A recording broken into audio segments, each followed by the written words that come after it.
सुरजीत जी। राधे राधे महाराज जी। राधे राधे महाराज जी। महाराज जी, ये प्रश्न बहुत बार आता है कि हमने सबके साथ अच्छा करने की कोशिश की, मदद की, बट बदले में हमें ये मिला वो मिला और नफरत ही मिली, हम ये ये मिला। कहते हैं कि हम किसी के साथ अच्छाई का बर्ताव करते हैं तो हम बदला क्यों चाहें? भगवान ने हमें अच्छाई करने का गुण दिया है तो हम दूसरों के साथ अच्छाई करें। नेकी कर दरिया में डाल। हम ये क्यों देखें कि हम उसको पानी पिलाए, वो हमको थैंक यू बोले, वो हमें धन्यवाद बोले, वो हमारे साथ अच्छा आचरण करे। उसका बुरा स्वभाव है, वो बुरा आचरण करेगा। मेरा अच्छा स्वभाव है, मैं अच्छा आचरण करूंगा तो मुझे कभी दुख नहीं होगा और हम महान बन जाएंगे। हम लोग इसी में गिर जाते हैं कि हमने इसके साथ अच्छा व्यवहार किया, या हमारे साथ बुरा कर रहा है तो फिर हम उसके साथ बुरा व्यवहार की बात सोचने लगते हैं, तो हम अपनी अच्छाई से गिर जाते हैं। सोचते हैं भगवान तुम्हें देख लेंगे, इतना तो आ ही जाता है ना दिमाग में। अब हम गिर गए अपनी अच्छाई से। अच्छाई तो अच्छाई ही रहनी चाहिए, अच्छाई में बुरा। एक बार एक काशी में गंगा जी में बिच्छू बहती जा रही थी, तो एक अच्छाई करने वाले ने उठाया, बिच्छू ने डंक मारा वैसे, फिर उठाया, फिर मारा। तो एक आदमी ने कहा पागल हो क्या, वो बार बार मार रहा है डंक और आप उठा रहे हो। बोले ये उसका स्वभाव है, बिच्छू का स्वभाव है डंक मारना, और मेरा स्वभाव इसे बचाना, मैं इसे बचाऊंगा। और बाहर एक बार कर दिया। तो ऐसे जैसे गलत स्वभाव के लोग हैं, अब आप अच्छा बर्ताव करेंगे तो वो बेचारे करें क्या? उनके पास सामग्री इतनी है, वो आपकी अच्छाई का उत्तर बुराई से देंगे। आपको चाहिए अपनी अच्छाई बचाकर उनकी बुराई को वापस कर दें। वो बुराई आप पर हावी ना हो पावे, आप पर प्रभाव ना डाल पावे, तभी अच्छाई रहेगी। और ये तब हो सकता है जब हम भगवत भाव से करें। इनमें भगवान विराजमान है तो हम इनसे बदला नहीं चाहेंगे, भगवान हमको देंगे। हमारी अच्छाई का फल हमें भगवान देंगे। ये क्या दे सकते हैं? ये बुराई ही दे सकते हैं। इस तो हम प्रसन्न रहेंगे। अगर हम किसी व्यक्ति से ये आशा रखें कि हम अच्छाई करें और वो हमारे साथ अच्छाई करे, तो असंभव। ये कलयुग है, यहाँ कपट छल, मतलब अगर आप उनकी ऐसी परिस्थिति में जब कोई सहयोग नहीं दे रहा, सहयोग दे दिया और उसको पता चल गया कि आदमी तो सरल स्वभाव का दयावान है, तो वो आपको नष्ट करने की भी सोच सकता है कि इसको फंसा लो। वो ये नहीं सोचेगा कि जब कोई साथ नहीं दे रहा था तब इस व्यक्ति ने साथ दिया, मैं कृतज्ञता प्रकट करूं। नहीं, आज का समय ऐसा नहीं।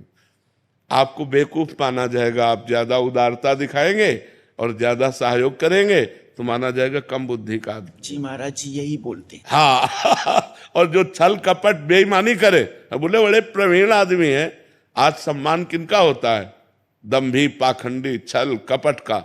और सत्य से चलोगे तो बुद्धू कहे जाओगे। दूसरे को जरूरत पड़ी, अपनी जेब से निकाल के दे दिया। दूसरा भूखा है, अपना भोजन दे। इसको भगवान आदर देते हैं।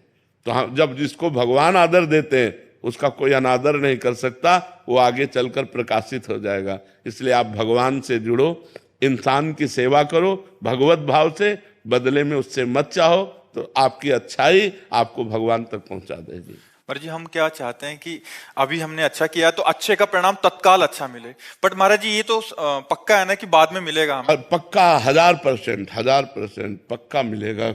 जब बुरे कर्म का फल मिलता है तो अच्छाई का फल क्यों नहीं मिलेगा? नहीं मिले। महाराज जी, उसका रूप क्या होगा? वो इससे अच्छा होगा। जैसे हमने इनको संकट विपत्ति में सहयोग किया, तो हमारे जीवन में संकट विपत्ति जब कभी आएगी तो उस समय भगवान सहयोग करेंगे। और सबसे बड़ी बात होती है, भगवान प्रसन्न हो जाते हैं। और जिस पर भगवान प्रसन्न हो जाते हैं उस पर सुर नर मुनि सब प्रसन्न हो जाते हैं। फिर उसका मंगल ही मंगल होता है, वो कभी समस्याओं में नहीं फंस सकता।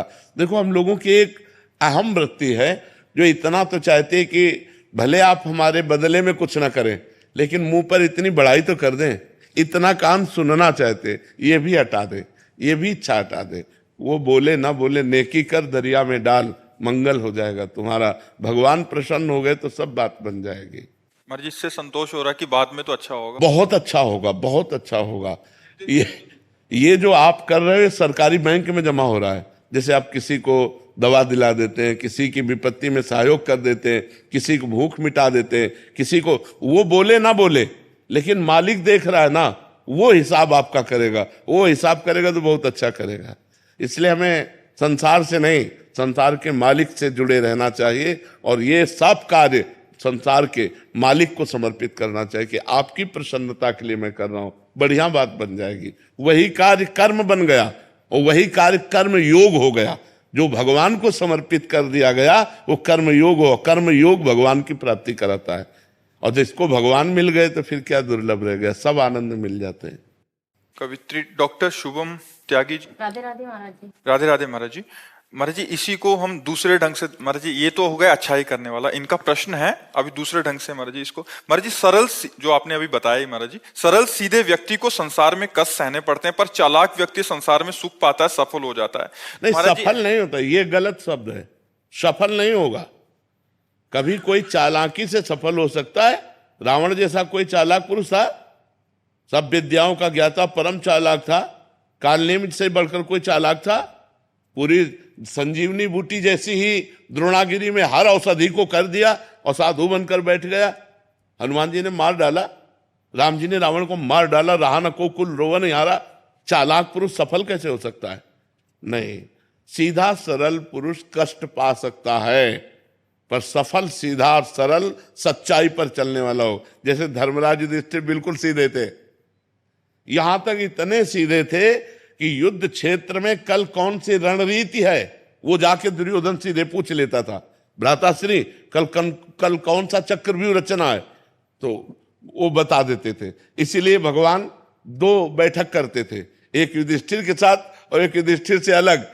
युधिष्ठिर के साथ जो बैठक की वो चक्रव्यूह रचना ही नहीं होगी, क्योंकि वो दुर्योधन को पता हो। इतने सरल थे कि वो आके पूछ लेते, वो पूरी बात बता देते थे। तो आप देखो विनाश किसका हुआ? चतुर चालाक, जिसके साथ शकुनी, दुशासन, कर्ण, दुर्योधन के साथ इतने चालाक, चालाकी की हद थे ये लोग। तो क्या ये लोग सफल हुए? नहीं, सफल हुए सीधे साधे युधिष्ठिर जी महाराज, और नाश हुआ उन चालाक पुरुषों का। तो चालाक पुरुष तुम्हें सफल होते नजर आएगा लेकिन सफल नहीं हो सकता। सीधा साधा पुरुष तुम्हें दुख भोगते नजर आएगा लेकिन वो दुख भोगेगा नहीं, आगे चलकर वही विजय को प्राप्त होगा। थोड़ी यात्रा ऐसी है जिसमें संशय हो सकता है देखकर कि बेईमान, दुष्ट, चालाक, कपटी पुरुष उन्नति को प्राप्त हो रहा है और धर्मात्मा, ईमानदार दुख को प्राप्त हो रहा है। थोड़ी देर की यात्रा है लेकिन परिणाम में जो सही चल रहा है उसका सही परिणाम होगा और जो गलत चल रहा है उसका गलत परिणाम होगा पक्का। आज तक की पूरा सृष्टि का विधान ऐसा है। जी जी महाराज जी। लेकिन ट्रांसफर पोस्टिंग में कई बार चालाक लोग अच्छी जगह ले जाते हैं और सीधे सरल लोगों के ट्रांसफर कहीं भी नहीं ऐसा। वो देखो दुर्योधन राजा बना कि नहीं बना? दुर्योधन राजा कुछ दिन के लिए बना कि नहीं बना? लेकिन 100 भाई मारे गए। असली में राजा हस्तिनापुर के महाराज युधिष्ठिर ही बने। थोड़ी देर के लिए वो पद वो दिखाई दे सकता है कि वो बेईमानी, चालाकी करके, फ्रॉड करके पद को प्राप्त कर ले, ऐसा हो सकता है, मान सकते हैं। उसका पुण्य उसको साथ दे सकता है, लेकिन परिणाम, जो जीवन का परिणाम है वो ये पद नहीं है। मरोगे तो तुम्हारे साथ पद नहीं जाएगा, तुम्हारे साथ रुपया नहीं जाएगा, तुम्हारी अच्छाई जाएगी, तुम्हारे सत्कर्म जाएंगे। और ये पक्की बात समझ लो कि जनता मूर्ख थोड़ी देर के लिए बन सकती, लेकिन जब आपके आचरणों का, और भगवान ऐसी बुद्धि भ्रष्ट कर देते हैं कि खुला आचरण उसकी गंदगी सामने आ जाती है। आदमी की इज्जत चली गई तो किस योग रह गया? तो ये पक्का समझ लो, अच्छा पुरुष और धर्मात्मा पुरुष दुखी हो सकता है लेकिन हार नहीं सकता। विजय को वही प्राप्त होगा। यत्र योगेश्वरा कृष्णो यत्र पार्थो धनुर्धरा तत्र श्री विजयो भूतिर ध्रुवा नीतिर मतिर्मम। ये निश्चित बात है, जहां धर्म है, जहां भगवान है, वहां विजय जरूर होगी। थोड़ी देर के लिए, अब जैसे 12 वर्ष का वनवास, 1 वर्ष का अज्ञातवास महाराज युधिष्ठिर को हुआ, इतने धर्मात्मा होते हुए, और ये दुष्ट लोग मौज उड़ाते रहे, लेकिन परिणाम में महाराज युधिष्ठिर ही चक्रवर्ती सम्राट बने और 100 के 100 कौरव मारे गए। तो इसलिए हमें अपने मन को धर्म में ही लगाना चाहिए, चाहे थोड़ा दुख मिले, थोड़ा उन्नति कम दिखाई दे, लेकिन आगे चलकर वो उन्नति को प्राप्त होगा। धर्मात्मा दीपक की तरह जलता है पर वो जलता रहता है, और अधर्मी हाइलोजन की तरह जलता है पर फ्यूज हो जाता है। वो एकदम चढ़ा और एकदम फ्यूज हो गया, एकदम नष्ट हो गया। धर्मात्मा पुरुष दीपक की लौ की तरह जलता रहता है और अपने घर को प्रकाशित कर देता है। इसलिए धर्म से चलो, भगवान का आश्रय लो। बुरे आचरणों से कभी किसी का कोई लाभ नहीं हुआ, थोड़ी देर लाभ होते दिखाई दिया, लेकिन परिणाम में विनाश ही होगा, अशांति ही होगी। कभी पाप कर्म करने वाला, छल कपट करने वाला सुखी नहीं हो सकता। परिणाम में थोड़े दिन तो आपको लग सकता है कि सुखी हो रहा है, लेकिन फिर ऐसा रहेगा कि मिट्टी में मिल जाएगा, रहा न को कुल रोवनिहारा। सामने से तो बहुत सुंदर दिखाई दे रहे और पीछे जो पाप कर रहे तो मालिक देख रहा है, उसका हिसाब मालिक करेगा। मालिक की दुकान में है, सबका जीवन खाता। पाई भर का भी चूक नहीं होती हमारे मालिक से, एक एक बात का हिसाब होता है। अगर हमने अंगुली भी उठाई है तो उसका भी हिसाब है कि क्यों उठाई और कैसे उठाई। परमात्मा सबको देख रहा है, इसलिए ये मत दे जानो कि कोई देख नहीं रहा है, हम अच्छाई कर रहे हैं, हमें बुराई पर बुराई मिलती चली जा रही, कोई हमारे देख नहीं, परमात्मा देख रहा है। और जो एक है कि मैं छल कपट बुराई से बढ़ रहा हूं, तो देख लेना तुम नष्ट हो जाओगे। जैसे किसी को दो आदमी हाथ और पैर पकड़कर ऊपर 7वें खंड में ले जा रहे हो, वो सोचे मैं बड़ी मौज से जा रहा हूं, मौज से ले जा रहे हो, ऊपर से पटकने के लिए ले जाया जा रहा है। ऐसे पापी आदमी यदि बढ़ोतरी को जा रहा है तो समझो उसका नाश होने वाला है, और धर्मात्मा पुरुष दुख मिल रहा है तो समझो अब ये ऊंचाई पर चढ़ेगा।